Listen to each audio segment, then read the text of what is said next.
Senator Warner. Not to pile on, but I want to add to Senator Warnock's comments. Mr. Andres, it has been awful, the lack of responsiveness. I've got a series of letters as well, and the fact is I even have evidence that Republican members get their responses answered by the Secretary. And we, like Senator Warnock, and I'd be curious to see if any Democratic member has gotten any response from the Secretary. It's outrageous. It is not the way the government's supposed to operate.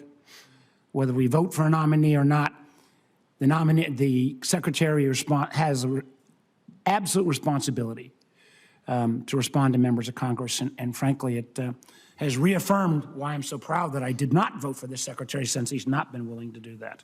Mr. O'Neill, it was good to see you again. We had a nice conversation. I want to bring up an issue we talked about online, and that is cybersecurity. I think we all remember what happened with last year with the United Health Group and their Change Health subsidiary, the fact that you had an operation, one of the biggest providers or coverage in the country, and they had taken Change Healthcare for, a couple years.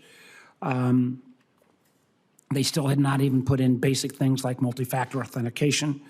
As we discussed, candidly, frankly, even trying to figure out who's in charge on cyber within HHS has been a challenge. We've spent a lot of time on this. I know a lot of colleagues on both sides of the aisle recognize that this is a huge problem. And candidly, on the dark web, as we know, personal health information has a higher value even than financial information.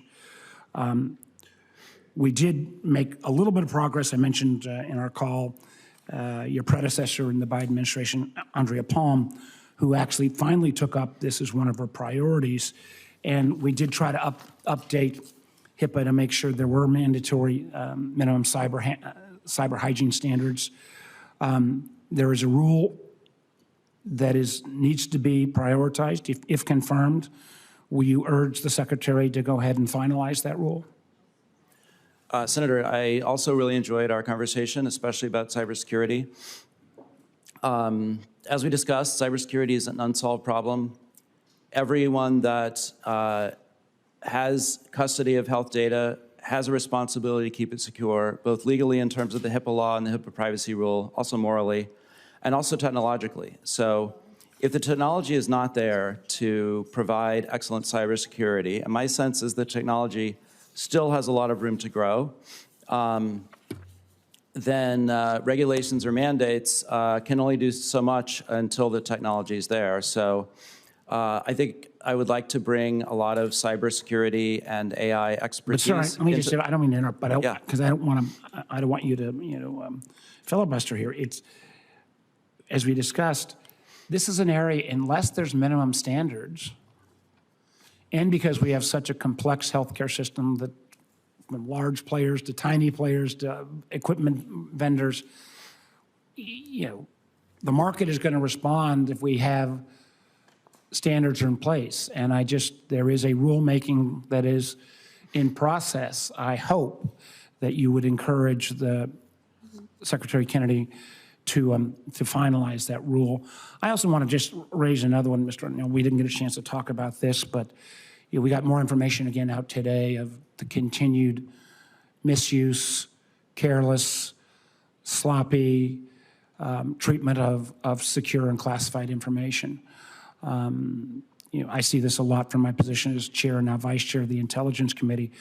But should you be confirmed, there is an enormous amount of classified information within HHS. It can move markets. We talk about if it's the vulnerabilities around cybersecurity.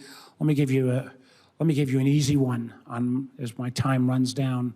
Will you commit to make sure that if classified or other information is being discussed within the HHS world, that you will not default to non-secure communications channels like Signal? Yeah, Senator, I am absolutely happy to make you that assurance. And I would again just please urge, as you I think you're going to be confirmed, that you do a thorough review of this. There has been I'm particularly perturbed about what's happened in the Intel and DoD world with the sloppiness about secure information. But candidly, as more and more information becomes secure, and this is just not I would make this critique of the last administration as well. We have to make sure we do basic security one-on-one on this type of information. And I know the chairman and Senator Cantwell would share this, but I would like to work with you very much on that. Thank you, Mr. Thank you, Chairman. Senator. I'm happy to make that assurance and would love to work with you on it. Thank you. Senator Cantwell.